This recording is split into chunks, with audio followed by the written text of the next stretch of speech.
మార్కెట్లో ఖచ్చితంగా 5 లక్షలకు తగ్గదు. 5 లక్షల కోట్ల రూపాయల విలువ కలిగిన భూమి. మరి నేను అడుగుతా ఉన్న శ్రీధర్ బాబు గారిని, ఈ ప్రభుత్వాన్ని, ఈ 5 లక్షల కోట్ల విలువ కలిగిన భూమిని 4-5 వేల కోట్లకే ఎందుకు కట్టబెడతా ఉన్నారు? అంటే మిగతా 4,95,000 కోట్లు స్కామ్ కాకపోతే ఏంటి? దాన్ని ఏమనాలి? మీరే చెప్పింది కదా 4-5 వేల కోట్లే వస్తాయని. ఈరోజు బహిరంగ మార్కెట్లో ఈ భూమి విలువ 5 లక్షల కోట్లు. 5 లక్షల కోట్ల విలువ కలిగిన భూమిని ఎందుకు 4-5 వేల కోట్లకే కట్టబెడుతున్నారు? దీని వెనుక ఉన్న మతలబేందో చెప్పాలి. ఈరోజు మంత్రి గారు ఇంకోటి బుకాయించే ప్రయత్నం కూడా చేసిండ్రు నిన్న. లేలే ఇది 9,292 ఎకరాల భూమి కాదు, ఇలా రోడ్లు మోరీలు బొంగ 4,740 ఉంటుంది అని ఒక అబద్ధాన్ని చెప్పే ప్రయత్నం చేసిండ్రు. నేను అథారిటీగా చెప్తున్నాను, ఎందుకంటే ఆ రోజు cabinet sub committee on revenue resource mobilisation చైర్మన్గా నేను పనిచేసిన. ఆ రోజు ఆర్థిక మంత్రిగా క్యాబినెట్ సబ్ కమిటీ చైర్మన్గా నేనున్నాను. నాతో పాటు కేటీఆర్ గారు, ప్రశాంత్ రెడ్డి గారు, ఇంకా కొంతమంది గౌరవ మంత్రులు సభ్యులుగా ఆ రోజు పనిచేసినారు. ఈ ప్రతిపాదన మా ముందుకు కూడా వచ్చింది. I know all these details. ఎందుకంటే మంత్రి గారు నువ్వు చెప్తున్నది శుద్ధ అబద్ధం. నేను సవాల్ చేస్తున్న శ్రీధర్ బాబు గారికి, నిజంగా 4,740 ఎకరాలే ఈ ప్రభుత్వం పెట్టిందా? దీని మీద బహిరంగ చర్చకు నువ్వు సిద్ధంగా ఉన్నావా? సగం మోరీలకు పోతుంది, రోడ్లకు పోతుందని ఇట్లా బుకాయించగానే ఇక ఎదుటోడేం మాట్లాడాడు, వానికి ఏం తెలియదు అనుకుంటున్నావా? మేము కూడా ఆ రోజు ప్రభుత్వంలో ఉన్నాం కదా. అంటే దాన్ని తగ్గించి, సగానికి సగం తగ్గించి చూపే ప్రయత్నం చేస్తూ ఉన్నాడు శ్రీధర్ బాబు గారు. అంటే భూ కుంభకోణం యొక్క విస్తీర్ణాన్ని సగానికి సగం తగ్గించాలనేటువంటి విఫలయత్నానికి శ్రీధర్ బాబు గారు పాల్పడుతూ ఉన్నారు. ఇందులో స్పష్టంగా ప్రభుత్వం యొక్క డొల్లతనం బయటపడ్డది. నిన్న బీఆర్ఎస్ పార్టీ కేటీఆర్ గారు అనేకమైనటువంటి ప్రశ్నలు వేశారు. ఏ ఒక్క ప్రశ్న కన్నా ప్రభుత్వం సూటిగా సమాధానం చెప్పిందా? చెప్పండి ఇప్పటికైనా. మీకు ఇంత పెద్ద ముఖ్యమైన కీలకమైన నిర్ణయాన్ని మీరు అసెంబ్లీ పెట్టాల్సింది, అసెంబ్లీలో చర్చించండి. 5 లక్షల కోట్లు మన బడ్జెట్ కంటే రెట్టింపు కదా. మన రాష్ట్ర ప్రభుత్వ బడ్జెట్తో 2 అంతల స్కామ్ ఇది. మన బడ్జెట్ 2.5 లక్షల కోట్లు దాటలేదు. మీరు పెట్టుడు 3 లక్షలు పెట్టినా దాటుడు 2.5 దాటలేదు.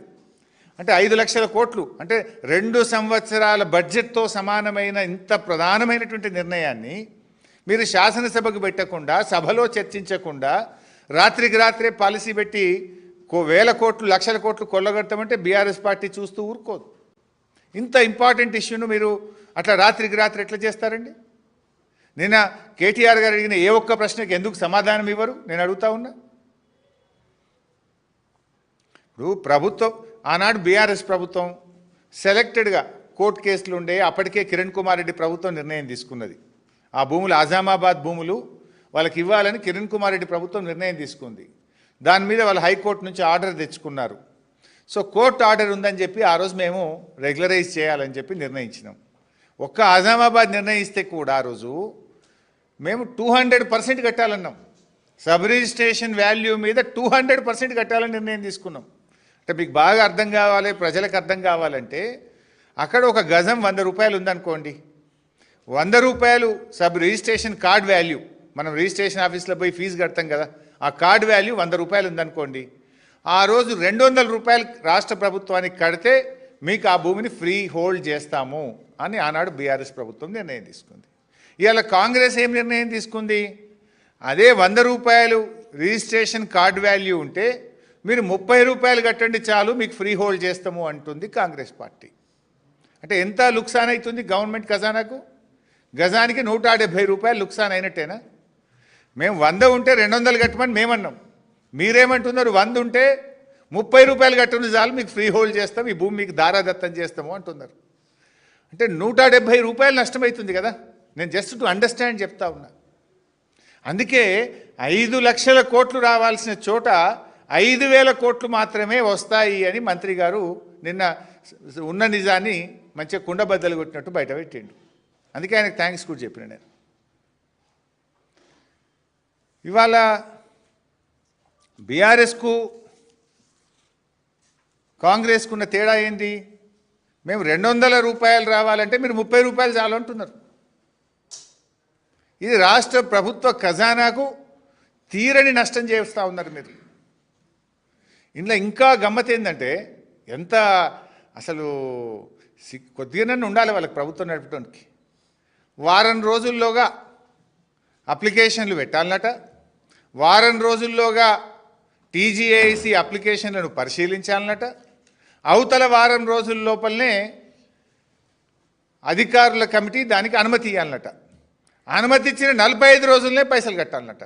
అంటే మొత్తం 2 నెలల కుల్లా అయిపోవాలన్నట. 2 నెలలు ఏంది ఇంత ఆగము? వారం రోజుల్లో అనుమతి, వారం రోజుల్లో మీరు డిమాండ్ నోటీస్ ఇస్తారు, 45 రోజుల్లో పైసలు కట్టాలనా? 2 నెలల్లో మొత్తం స్కామ్ ఖతం చేయాలనుకుంటున్నారా? ఈ 5 లక్షల కోట్లను మింగాలనుకుంటున్నారా? ఎందుకు అంత ఆగమాగం? ఇంత వేగంగా చేస్తున్నారు అని నిన్న మేము అడిగితే దానికి సమాధానం రాలే. ఏంది వారం రోజులు 45 రోజుల్లోగా డబ్బులు కట్టాలని, 2 నెలల్లోగా దీన్ని పూర్తి చేయాలనే దాని వెనుక ఉన్న నిగూఢం ఏంటి అని నిన్న బీఆర్ఎస్ అడిగింది. దానికి మీరు సమాధానం చెప్పలే. ఈ భూములు మార్కెట్లో వేలం వేస్తే 5 లక్షల కోట్లు వస్తాయి కదా అని మేము సూటిగా అడిగినాం. ఎందుకు వేలం వేస్తలేరు, ఎందుకు 30%కే 5,000 కోట్లకే కట్టుబెడుతున్నారు అంటే దానికి సమాధానం రాలే. కోర్టు కేసులు, లీజుల వివాదాలను అడ్డం పెట్టుకొని మొత్తం భూమిని తక్కువ ధరకే కొల్లగొట్టేటువంటి కుట్ర చేస్తున్నారా అని ఒక ప్రశ్న అడిగితే దానికి సమాధానం రాలే. అంటే మేము అడిగిన ఏ ప్రశ్నకు నిన్న మంత్రి గారు సూటిగా సమాధానం చెప్పలే. పైగా ఒక మాట అన్నారు, 60-70% పెడితే వస్తారా అన్నాడు. మరి మేము 200% పెడితే ఆ రోజు కొంతమంది కట్టలేదా? పక్క రాష్ట్రాల్లో 50% భూమి తీసుకొని మిగతా 50% చేస్తలేరా?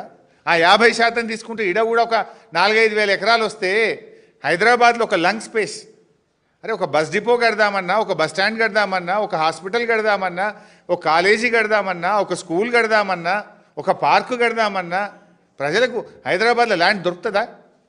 అన్నా నువ్వే మాట్లాడినావు కదా, నీ నోరా మోరా? మేము శ్మశాన వాటికకు బొందలగడ్డకు కూడా జాగ ఉండదని మాట్లాడినావు కదా. ఇవాళ నువ్వు బొందలగడ్డకు కూడా జాగ లేకుండా గజాలు కూడా ఎందుకు అమ్ముతున్నావు మిస్టర్ రేవంత్ రెడ్డి?